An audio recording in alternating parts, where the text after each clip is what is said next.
It's Hot 99.5. We are backstage in the Mercedes-Benz Interview Lounge. AJR, hello. Hello there. Hello. I just told you I've been trying to get you on our lineup for so long. We heard. And now you. we finally made it happen. And I also tell everyone, too, like after your first show that I saw, I immediately emailed and was like, that was one of the best shows I've ever seen. Oh, thanks so much. And so I'm just excited for people. Obviously, a lot of people know you by now, but the people who don't know you is who I'm always excited for them to see you tonight. Oh, yeah, that's so awesome. So Yeah, new people. us Okay. too. We're going to start with, this is just a little game.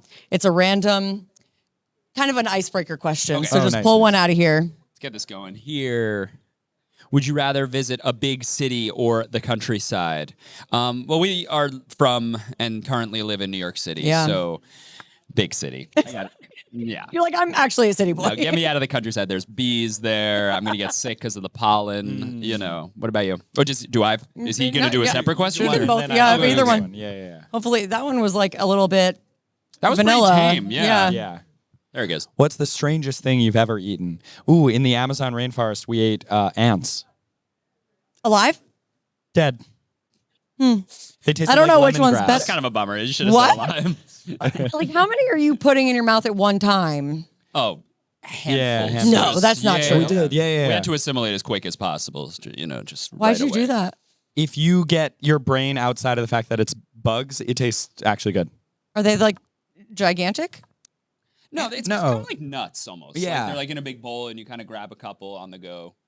Speaking of eating nuts, anyway, have you ever had steamed or either steamed or boiled peanuts?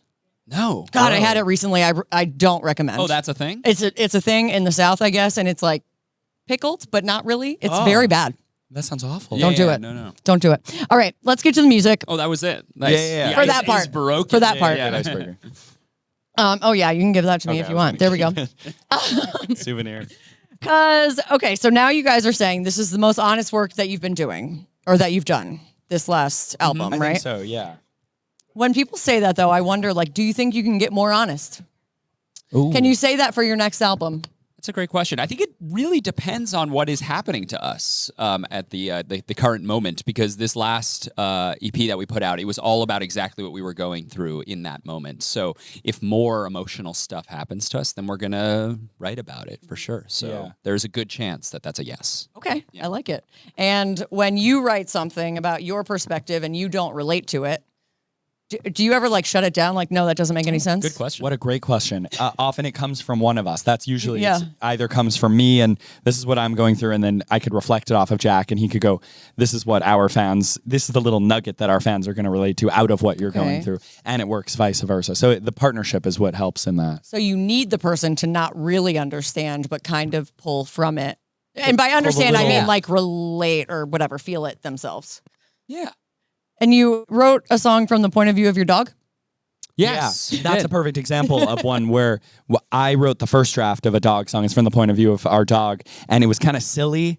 And I thought, oh, just the fact that it's a song about a dog will carry the whole song. And it was like, and I laid down for a nap or whatever. There were like silly things in it.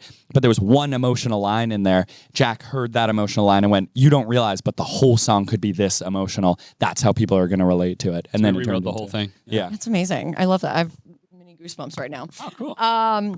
Okay, I love Sorry You Went Crazy Thank you. because that's a perspective too that you don't really see, just like telling somebody you're bleeping nuts and whatever. So how can we say whose perspective that was from? I Well, don't it's think we've from revealed our it, right? perspective, but I guess Yeah, who it's yeah. about. Well, We yeah. can't reveal who it's about, but it's definitely an interesting song that I think people can relate to. Where it's like, you know, a person can hurt you so much to the point where it's like, I'm not even mad anymore. I'm more just sad for this Yeah, person that they're the kind of person that could do that. They must be troubled in that way. So I think that was Ryan actually wrote that one. That was a good perspective. Yeah. I like it. Yeah. And I want to know too, because in The Big Goodbye, which first of all, I listen to your music to pump myself up. If I need Thank to get energy, it's AJR. And Nick said that he was crying every time he listened to The Big Goodbye. He's outside in the hallway. Did he just run out the door? Or? He might be afraid. He might As have soon as he heard his name, he PTSD. I don't know. bolted. So did you plan on making people cry to your music or? I don't think that song. It's Hey, him. Nick, don't cry, dude. Oh, thank you so much. The intention behind some of our songs are to make people Okay, cry. I good. don't think necessarily that was the one, intention behind this yeah. song, but we knew that it was somewhat of a relatable concept and definitely had a lot of emotion and nostalgia in there, which absolutely can kind of bring the tears. Yeah. I think with a lot of AJR songs, we like when people laugh at first when they hear it. Yes. I think that's probably a good example when you hear the auctioneer sample thing. Yeah. You're like either laughing or dancing, and then without realizing it, you're crying by the end. I think that's a fun trajectory. Yeah. Yeah, good point. Now I'm taking the ride in my head too. And you mentioned a reunion. Are you actually going to go to any of your reunions? I missed all of mine. Did you go to yours? You're talking about school. Yeah, high Yeah. school reunion, right? I went to my 10-year reunion. Okay. Yeah, I went to a very small school, so only 4 of us showed up. My God, that's Only so 4 of us sad. showed up. It was kind of a nightmare. Yeah. But it's all right. It was still fun. How many people did you graduate with? Like 50, 55. I went to a very small school. Yeah, I guess that's like probably the right percentage. I'm the girl who throws. I plan the entire reunion. Oh, And wow. Oh, yeah. And I'm Nice. obnoxious about it. Oh, okay. I just loved high school. It's fine.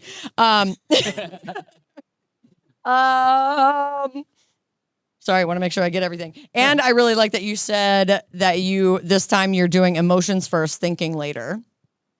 Oh, do we? You That said sounds it. like You us, said it yeah. at some point.